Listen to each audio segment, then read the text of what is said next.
Callaway has just released a new wedge for mid and higher handicap golfers that it thinks can really help them on short game shots, shots hit around the green, shots hit from rough.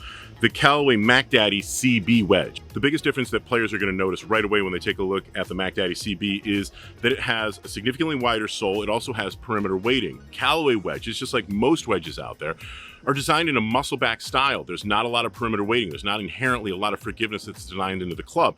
And Callaway thought about that and said it really doesn't make sense to have mid and higher handicap golfers, people who are looking for forgiveness, people who want a little bit of help with their wedges, to be playing clubs that essentially mimic muscle back blades that are used by golfers like Phil Mickelson or, for example, Xander Schauffele. So they went ahead and created a lot more perimeter weighting around the Mack Daddy CB, and that should give the club a little bit more stability. As you progress up in loft from the pitching wedges up through the lob wedges, there are a couple of subtle differences that take place in transitions that take place within the Mack Daddy CB wedge group. Now, the pitching wedges and the gap wedges have a consistent but relatively wide sole. When you get into the sand wedge and the lob wedge, you get a much wider sole. That's going to be much more forgiving. Again, these wedges being designed for players with slightly mid to higher handicaps, not elite golfers. You're also going to find that the groove pattern itself, while all these clubs have jaws grooves on them, the groove pattern also transitions as well. So the pitching wedges and the gap wedges have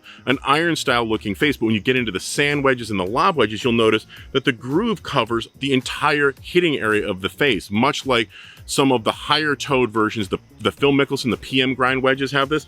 That's what you're going to get there. It's a confidence inspiring look. So when these wedges are slightly opened in the bunker, you get more groove action. It's going to help players impart more spin and create a little bit more control around the greens. So if you struggle getting out of greenside bunkers consistently and have trouble imparting enough spin on your chip shots and pitch shots, so you lack control, talk to a good custom fitter about the new Callaway Mack Daddy CB wedges.